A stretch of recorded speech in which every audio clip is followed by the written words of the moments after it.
Hello everyone, welcome back. This is Dr. Gevrek, and today we're going to continue covering chapter 2, which is the theoretical tools of public finance. And today we're covering part 9, which is supply curve and concept of equilibrium. So we covered in part 8 demand curve. Now we're putting everything together. When I do this, that's the supply and demand curves. We're putting everything together, and we are doing this in the context of public finance. So if you are curious about demand and supply curve in the context of principles of microeconomics, where we first introduced these concepts, those videos should be available somewhere here. All right, let's get started. Supply curves. So definition of a supply curve is the curve that shows the relationship between the price of a good and the quantity of a good supplied.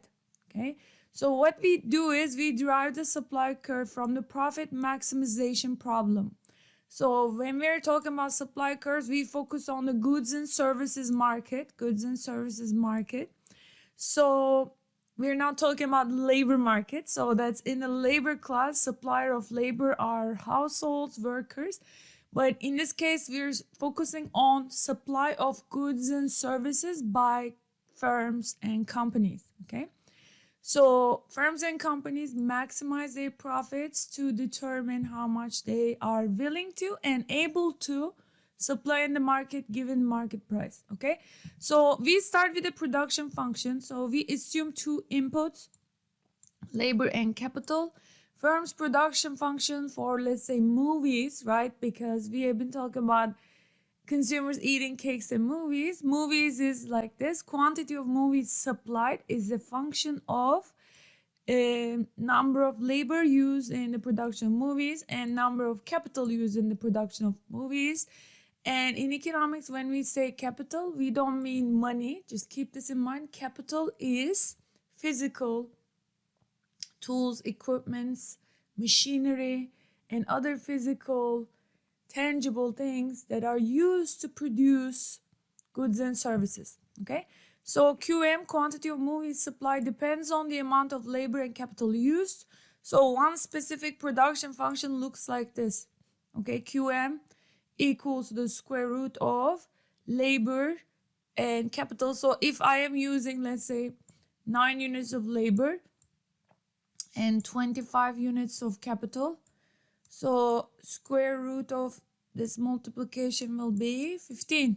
So I can produce 15 movies by 9 units of workers. I just made these numbers up. And 25 units of capital. Okay, so we can figure out the marginal productivity of an input by taking the derivative with respect to it. So derivative of this, let's say I want to find the marginal product of labor. Okay, so that's going to be partial derivative, this is delta, partial derivative of QM output with respect to number of labor.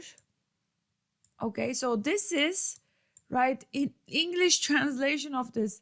So you're like, what is this letter? This is a delta, Greek small, lowercase delta. That's like the lowercase version of this guy, you know, triangle. This is what we use for change in math, change. Right? It looks like a mountain. It's a triangle. So change operator, right? But here, delta is more of a like infinitesimal change. So that's the derivative. Small change in labor. How is that going to affect the output, production? If we want to do this, it's going to be delta of, right? So you can write LM, KM. This is going to be like raised to the power 1/2, right? That's the square root with respect to LM, del LM. Okay, so we're going to take first derivative of this thing with respect to LM.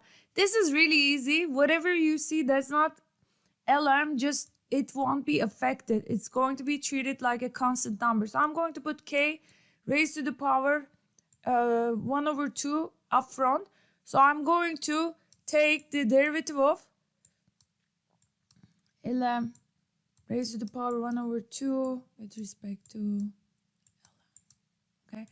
So what's the first derivative of, let's say, f of x? I'm just giving you a different example. F of x, first derivative of, let's say, x raised to the power 5.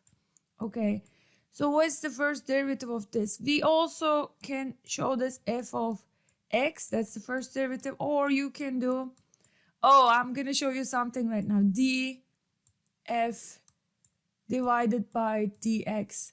So this d, right, we use d because f only has one variable, which is x. Whenever you have more than one, then we start using delta for infinitesimal change. Keep that in mind. So if I have only one variable x, then it is, you can write it as d. Same thing, okay? So how can I take its first derivative? Very easy. So whatever power you see, you bring it up front, 5, and x reduce the power by 1 minus 1. So you're going to get 5x raised to the power 4. So how do we do it here? Km power 1/2. So this is going to be 1/2 comes up front. Lm m is here. Let me correct that. Lm. So the power is 1/2, right? 1/2 minus 1, right? 1/2 minus 1. So I'm going to write everything here. I'm just moving reverse order. So I'm just going to put 1/2 times lm raised to the power minus 1/2 km raised to the power 1/2. So this is the first derivative. I'm just teaching you. This is the marginal product of labor. Okay? All right, so this topic is covered more deeply in intermediate microeconomics class. Therefore, it would help you to go actually consult with those topics, those videos. I will be posting those videos in the future sometime, okay? I will probably not teach the whole class, but focus on the most challenging concepts. Okay, so let's talk about equilibrium.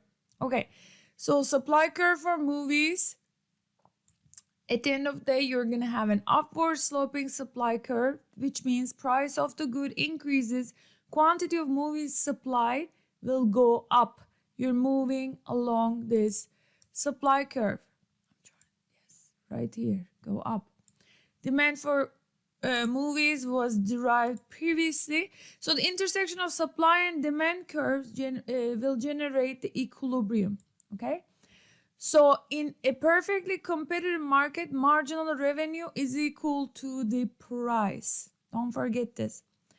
So the firm produces price equals marginal cost, right? That's the rule.